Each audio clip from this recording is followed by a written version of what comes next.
Alrighty, nieces and nephews, we have the bracket challenge back. And as we alluded to in the log, we'll be going through some of the world famous, I'd like to say, duos. Mm-hmm. So we have on screen, so YouTube is always a better experience. But, you know, if you're in the car, we do not recommend watching and driving. Listen to Spotify and then go home and then watch it visually. Exactly. Because it'll be such a quality bracket that we would want you to watch twice. So we have a 16 team participant. 16 participants. That's good. 16 participants, 32 individuals. Yeah. In this duo challenge. They are randomly seated. We don't have any rankings or anything, but on screen they've been randomly sorted, and we will go through the bracket. Should we read out the whole bracket first? Yeah, absolutely. Let's go through it. All right, so top to bottom, our first matchup is Peanut Butter and Jelly versus Kush and Miguel. Exclusively Fortnite, all right? However you feel about today's episode is not included in that, but that is a big matchup first round. That is big, man. We have Rick and Morty against Batman and Robin. Ooh. We have Steph Curry and Klay Thompson against Mario and Luigi. There are some heavy hitters here. That's a big one. We have Sweet and Sour versus Salt and Pepper. Oh! The food groups are hitting.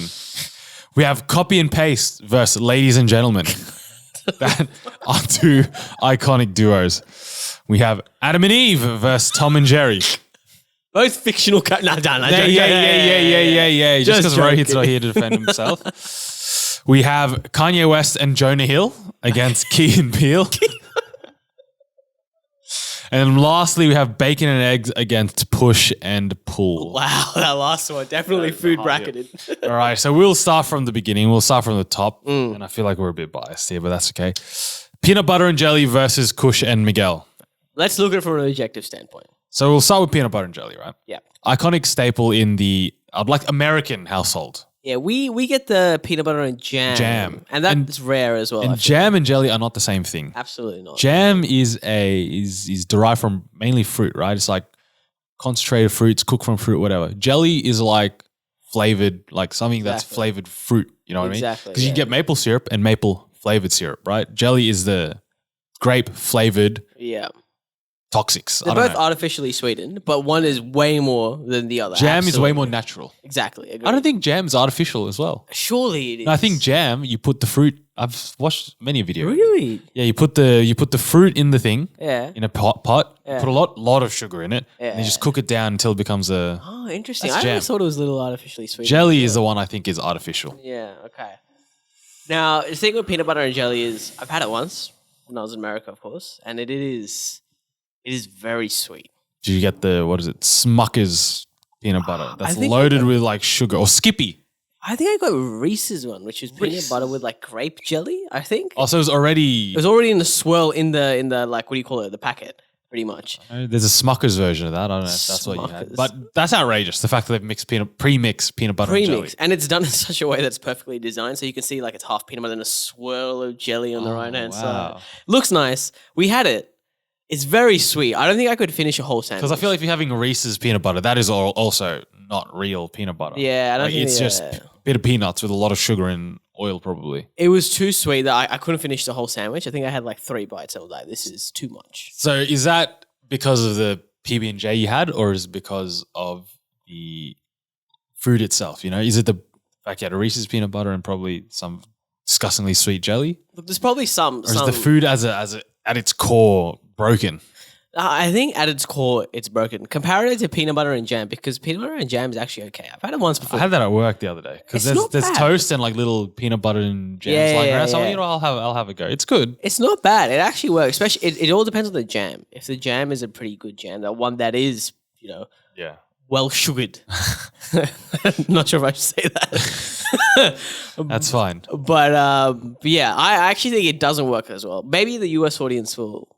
So we'll park that for a second. Yeah. Kush and Miguel. One of the greatest duos of all time. One of the greatest duos of all time. When did this journey start? When did the Fortnite journey start? Oh, it must have been 2017?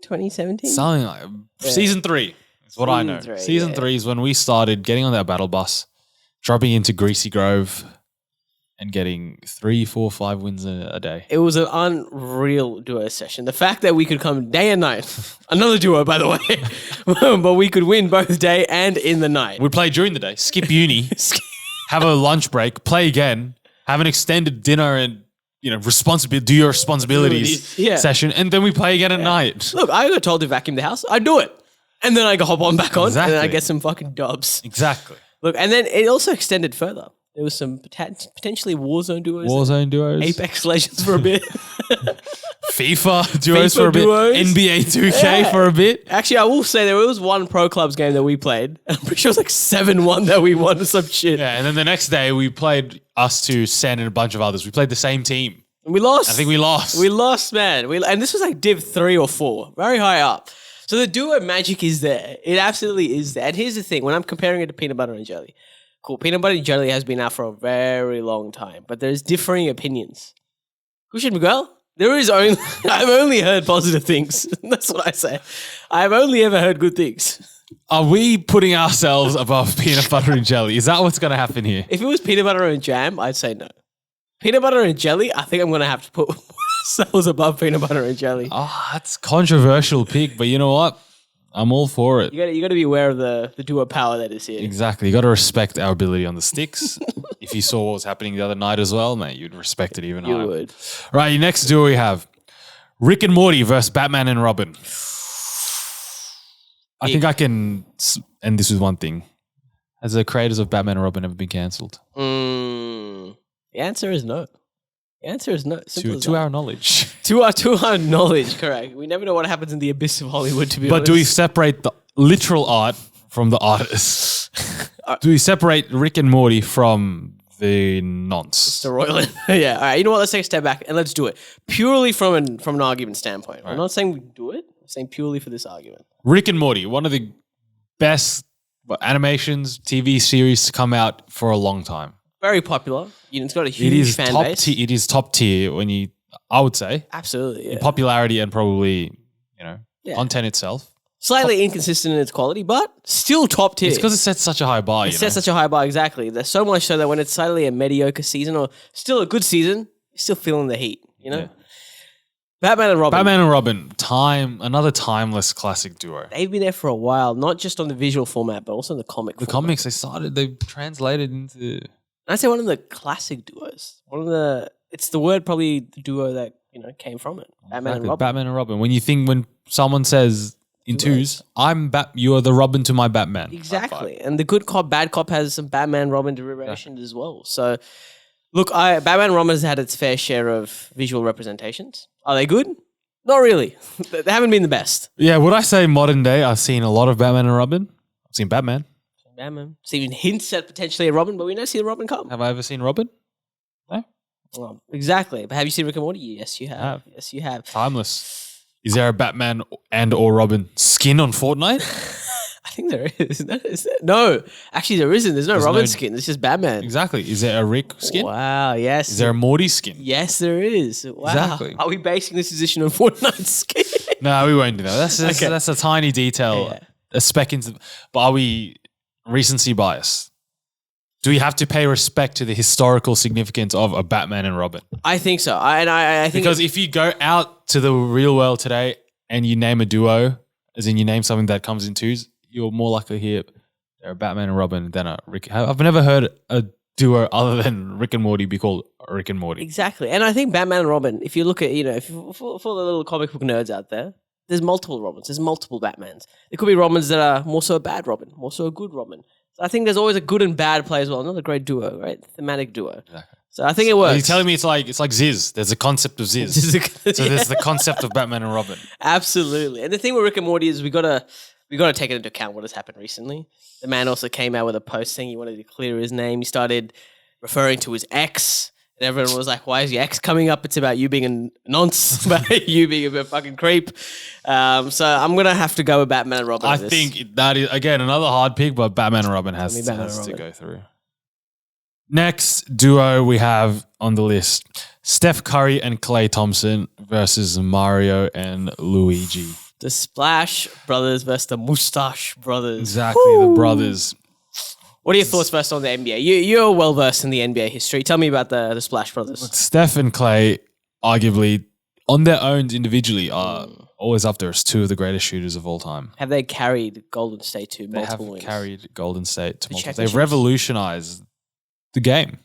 Damn. Before Steph Curry, people were playing in the post, getting 2-pointers, shooting from mid-range. Yeah. But now, because of Steph, and also because of, let's, put Clay in that conversation as well. Yeah. We'll go to the local basketball court. You see kids heaving it from halfway because they all think they're Steph Curry. Yeah. Okay. I don't see kids wanting to become plumbers and collect gold coins. Is this a good change in the game? A lot of people love playing in the post, getting those 2 points, getting heavy in the paint. Are we liking this change? This new format of basketball? I like the change because it fits with the analytics. 3 is more than 2, right? That's facts. There's some deep analytics on shooting 3s is better than shooting 2s in terms of volume and shooting percentages and everything. Entertaining as well. They are entertaining. Very entertaining watch. When you see Steph or Clay have a game, they score 10 threes in one game, mate. You're loving it. I mean, I don't even watch basketball that much, but if I see a Golden State game, you play alongside them in NBA 2K. I'm in their team, actually. Exactly. Draymond Green, he's out. It's me. Me and the Splash Brothers, actually a trio. Exactly, Splash Brothers. But I feel like they have been dealt a very unfortunate. Why is that? Mario and Luigi, Kush. Mario and Luigi. Another historical classic. Absolutely. The most iconic video game duo of all, besides us two, the most iconic video game duo of all time. Well, who do you like better, Mario or Luigi? I'm more of a Waluigi fan. Waluigi, bro. Fucking Waluigi. Mario. I'm a Mario fan. Here's the thing. I think Mario overshadows Luigi tenfold. Like, insanely over Luigi. So much so that whenever I think of Luigi, I'm like, he's a weaker Mario. It's not that good. But then again, Clay is a weaker Steph. Is he though? Robin is a weaker Batman. Oh, yeah. I'm a weaker you. Fair arguments, fair assessments. Exactly. Sometimes there has to be an alpha and a beta, duo. Correct. Right? You can't both be alphas butting heads. Yeah. And look, Mario and Luigi are a staple across all the Smash games, the Super Smash games. Always. They're the first two there. Still relevant today. And Super Mario still lives. One of the best colorized duos. Red and green. Wow. Exactly. That's a eye-popping differentiation right there. But we're talking about real life characters, fictional characters.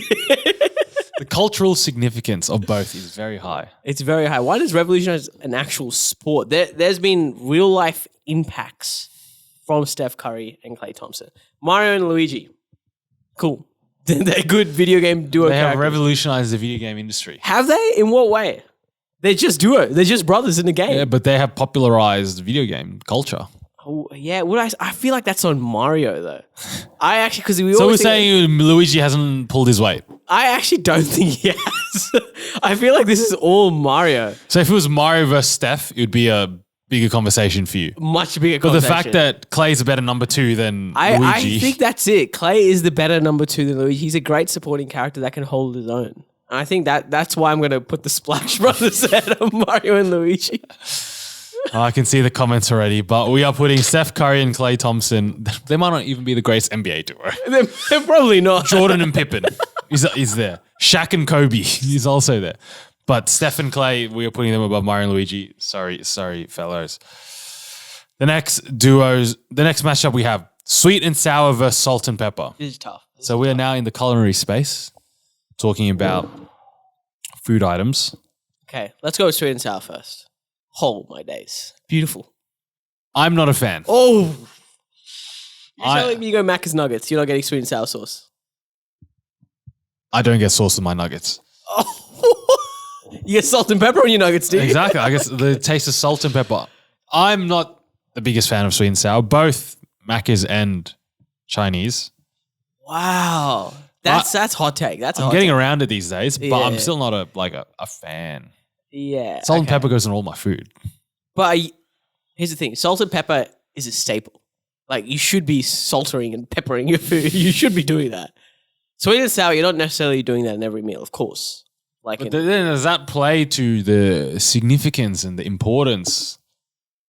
One is a backbone of society. One's an additional flavor. I feel like salt and pepper at this point has just become an ambient ingredient in food making. It's just there. Yeah, but imagine if we didn't have it. Would we notice it? We would. Salt is one of the most important things in culinary space. Pepper is so spicy to white people. I think here's the thing as well. Salt and pepper, and I'm coming around to this argument. There's probably hints of salt and pepper in the sweet There and sour definitely sauce. is salt and pepper in sweet and sour sauce, brother. I don't think there's many foods without salt and pepper. Agreed. Salt and pepper, you're right. It is the backbone. And I think purely on that, like, forget the historical context, you know? You go to a Halloween party. What do people dress up as sometimes? Salt and pepper. I thought you were about to say sweet and sour. Yeah, tell me how they're going to dress up as sweet and sour. It's just the Macca's nugget. Your head through the sauce packet. I agree though. Purely because of the backbone that it is. Salt and pepper. Salt and pepper has to go. Yeah. All right, we're on to the bottom half of the bracket. The next one we have is copy and paste versus ladies and gentlemen. Okay.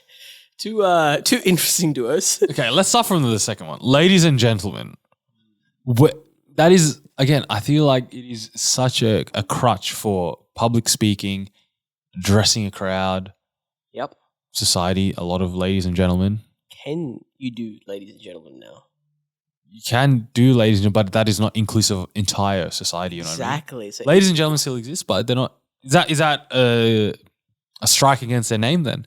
I think it doesn't hold up to contemporary standards. It's now become a trio, basically, right? Yeah, exactly. Or even more. Or more. Not to restrict to duos that one. So the duo is discriminatory. I just don't think it's held up. It's actually lost its effectiveness almost. That is true. It's no longer relevant. It is lost. Copy paste. Is it still relevant today? I used it about 20 times yesterday. I feel like that's the argument right there. The relevance. Copy paste still exists. It's everywhere. You copy paste from your phone, any of your devices, your work, your personal life. Wow. What a stunning variation that is. Exactly. Ladies and gentlemen, even back in the day, you'd use sparingly. Sparingly, man. Copy and paste every couple minutes. Are you using ladies and gentlemen often at your work every day? I'm not using it anymore. Exactly. I think it's left the vocabulary because, as of what you said, the nature of modern society, it's a bit discriminatory. And when we talk about variations, right? Copy and paste. Command and paste for the MacBook folks out there, you know? Cut and paste. Cut and paste as well. Multiple variations. So it's still being held up across devices and its history. So copy paste it is for us. Absolutely. Next round we have Adam and Eve versus Tom and Jerry. What's funny, Kush? It's just comparing Adam and Eve. So if you're talking to a Christian, it's their ancestors. That's where they've come from. It's all of our ancestors. Yeah, exactly. And then an animated show about a cat and a mouse. The audacity of this matchup. It's like David versus Goliath. Another duo, David and Goliath. Oh, we missed that one. Oh, dear. I think this is no contest. I'm going to take a step back. Adam and Eve, cool. Christianity doesn't apply to everyone. It applies to a certain sect, a certain religious group. Fair enough, Christians. Tom and Jerry. Can a Hindu, a Buddhist, a man that is Muslim, and a man that is Christian watch Tom and Jerry? They can. I think that's the argument But do they? It's not the point. It's the fact that Is Tom and Jerry can. still relevant? Adam and Eve still relevant? Been relevant for 2,000 plus years. I Since the dawn of time, Adam and Eve have been relevant. Tom and Jerry have lived a very short peak, and I think they've fallen off. I reckon they haven't. I actually watched Tom and Jerry around a That's month you, ago. brother. But I wanted to experience my childhood again, and I sat down and I watched 2 hours of Tom and Jerry. Kids these days, are they learning more about Tom and Jerry or Adam and Eve? I hope they're not learning from both, because one is that would be. I don't know if you should be forced to learn Adam and Eve, and the second one, Tom and Jerry. I'm not saying everyone, but in the general public, are more people learning about or knowing about Adam and Eve or Tom and Jerry? I will say Adam and Eve, correct. But Tom and Jerry's humor still lands perfectly. That slapstick physical humor is something that's translated through a bunch of comedians throughout time. I can guarantee that. That physical slapstick humor, that Tom laugh, I'm not going to do it, but we'll put a sound clip in. What a laugh that is. What a laugh. And the theme of friendship, is that not universal? Is the theme of existence and humanity? Look, it's tough, but I'm going to say Tom and Jerry. I'm going to say Adam and Eve. Oh, no. Call Rohit. See what he says. Cool, right? No, we got to decide. I understand Adam and Eve's religious, historical importance. I just don't think you can go out round one. But it's Tom and Jerry, one of the greatest comedians of all time. It's a hard matchup. It is a hard matchup. Well, why not Tom and Jerry over Adam and Eve? I want to know. I don't care for Tom and Jerry. And I'm sure I stand for a lot of people in modern society. But here's the thing. I don't have care about Adam and apathy Eve. towards Tom and Jerry. But I have apathy towards... Can I say that? I would say that. I have apathy towards Adam and Eve. Yeah, but you still understand its significance. But do you not understand Tom and Jerry? No, not really. It's it's a cartoon. All right. We'll put Adam and Eve in, but I will reluctantly put that in. I'm so sorry for the Tom and Jerry fans out there. Rohit, this one was for you. All right, last two we have. What do we have? Kanye West and Jonah Hill versus Key and Peele. Very recent, the Kanye and Jonah Hill. Recently, let's give some context. So as we know, Kanye has been a bit anti-Semite. A bit, he says. He's been very anti-Semite recently. And the other day, he's put up an Instagram post story basically saying, I love Jews now because Jonah Hill is so funny and Superbad or 21 Jump Street. 21 Jump Street was the one. Yeah, he's like, Jonah Hill's such a great character in 21 Jump Street. I love the Jews now, is what he said. Yeah, okay. And because of Jonah Hill, it dawned upon him that one or two bad experiences with individuals should not paint across millions of innocent Jewish people. I don't know why it took 21 Jump Street and Jonah Hill to do that, but as long as something's happening, fair enough. Look, the fact that it's Jonah Hill in 21 Jump Street, no less, is something that I just can't put this. I can't put this for. This is just humanity at its worst. Kanye West and Jonah Hill. I think out of just respect for myself, for you, this bracket, and everyone, I don't think I can put Kanye West any further. Look, I'm happy for Kanye. I'm glad he's realized his ways were incorrect. They were abundantly racist. Absolutely. But the fact that it took 21 Jump Street to do it is fucked up. Key and Peele, you're a big Key and Peele fan. What? One of the best comedians out there. They have one of the most relevant meme formats these days as well. Unreal. And I don't know if you know about the way they do the skits, the way they told about the skits. It's a great way of doing the top hat thing, where you keep putting a hat on one another. And eventually it'll tumble down. And that's how they address their skits, which I thought was something so universal. It's what every skit does. But I watched a video on the way here. Ron. Remember the substitute teacher? The absolute classic. Yeah, then it ends with the hat tumbling over. Timothy, and guess who's there? Mr. Peele himself going, present, right there. Class skits. It's got to be Key and Peele for me. I think it has to be Key and Peele. Okay, last one of the first round, we have Bacon and Eggs versus Push and Pull. Okay. Bacon and Eggs, mate, that is a staple. Breakfast staple. When I'm at my missus' place and I need to buy breakfast quickly or whip something up, what does my brain go to? Bacon and eggs. Bacon and eggs. Simple. Eggs in the fridge, buy some bacon, done. Solid. Beautiful. What else do we have though? Go to Macca's, bacon egg McMuffin. Agreed. Go to every cafe, most things, bacon and eggs, or include bacon and eggs. And I also don't think it's limited to duos. Add some sausage. Add some hash brown. Exactly. You can build upon it. Yeah, it's a great staple that, exactly. You can build upon it. But in this holy month of Ramadan, can I put bacon No, you can't. up there? You simply can't. Push and pull. Can you do that in Ramadan? I can do push and pull in Ramadan, yes. Are we basing this decision off Ramadan? No, it's just a fact. It's a fact that has to be weighed. The fact that bacon and eggs is not universal now, And then all the time, bacon is not for everyone. Eggs, vegetarians, vegans don't need either. Push and pull can sometimes be confused with one another. I know I heard instances where it says push and I pull. Happened to me yesterday. Exactly. Will that happen with bacon and eggs? Will you ever be confused in picking out and eating bacon and eggs? No. But it will happen with push and pull. I was at the door yesterday. Busy area, crowd behind me. There's two handles.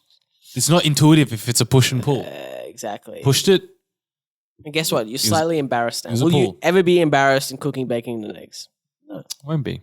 Exactly. Push and pull is also a great workout split for those of you gym people. Rohit and I, push and pull. Push and pull. Okay. Split your workouts in push movements, pull movements. One of the best workout splits prescribed out there. But isn't eggs also something worthwhile to the gym? That protein. It is. So is bacon. But again, it's not universal. Not universal, correct. Are we saying the universal aspect here trumps, which would mean that it's push and pull then? It has to be push and pull. Yeah, it's in Ramadan.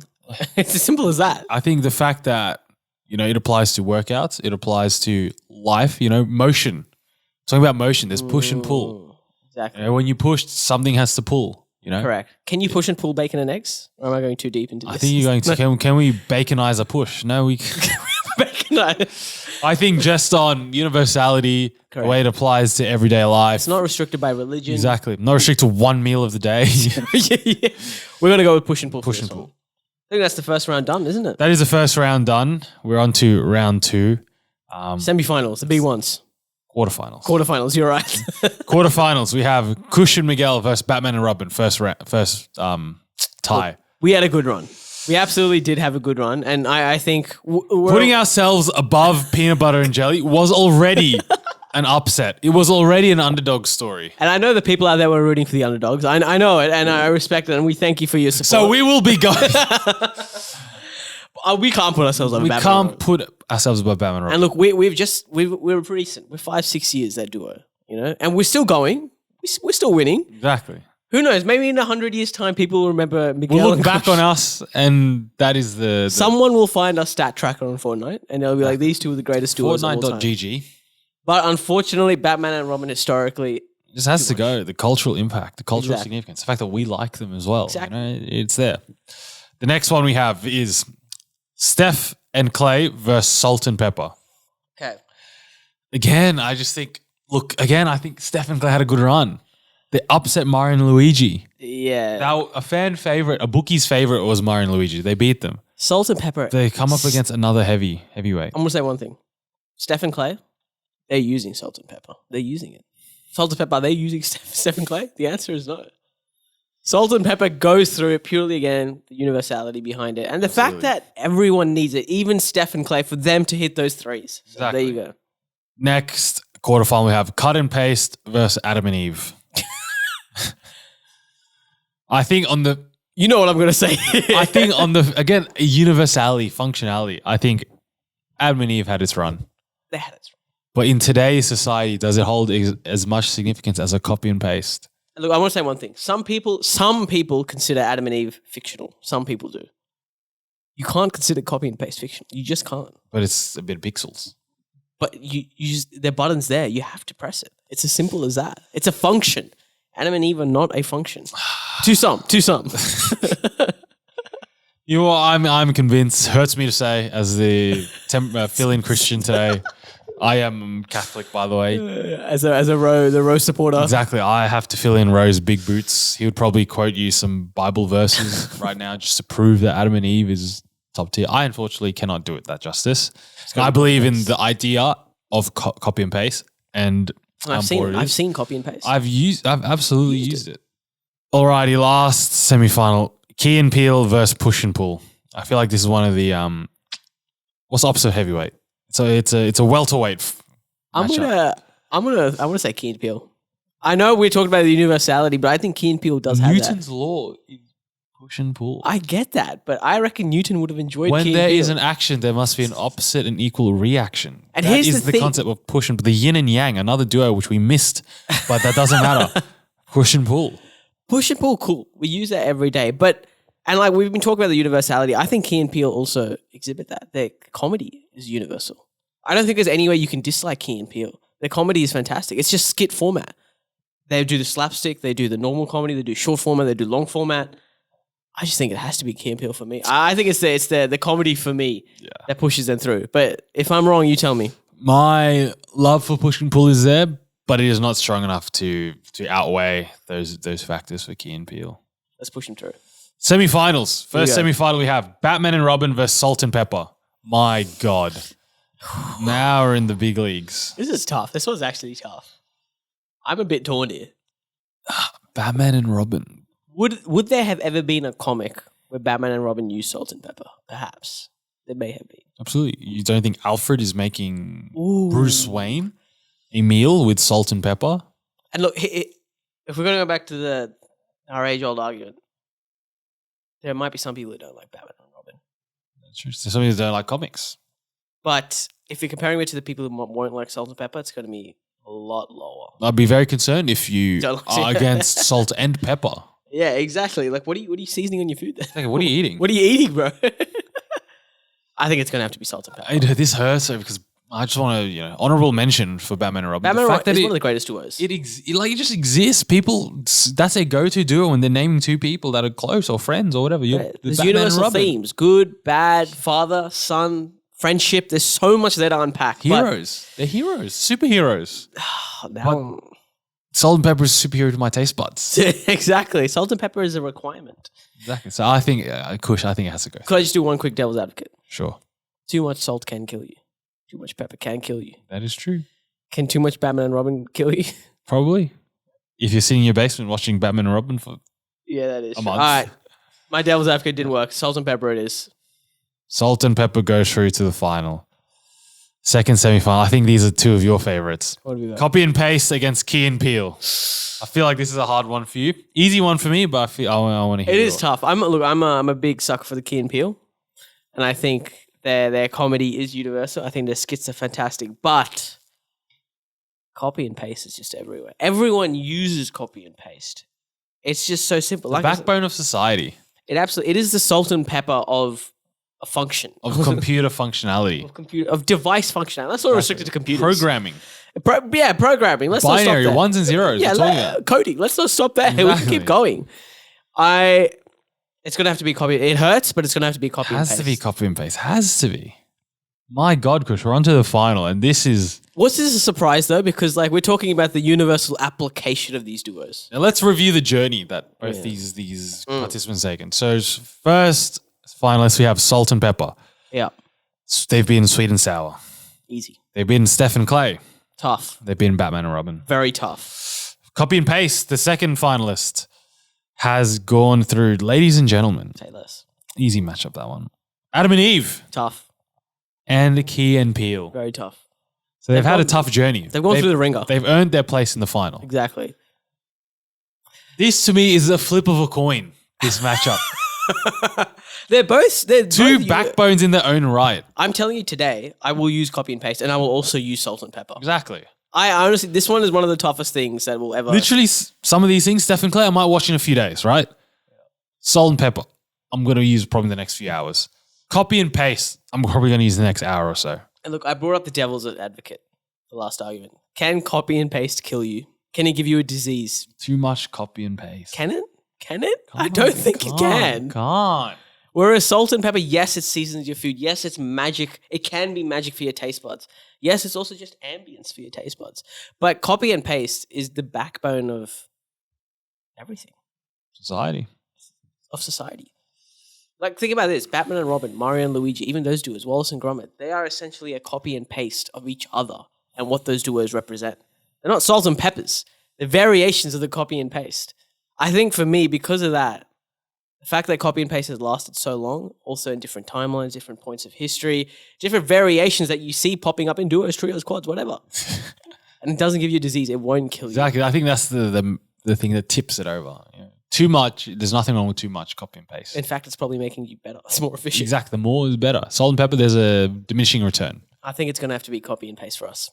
On the graphic, I've scrolled down, select tournament winner, copy and paste. Copy and paste. Wowie, well done. Truly well done to copy and paste. Well done.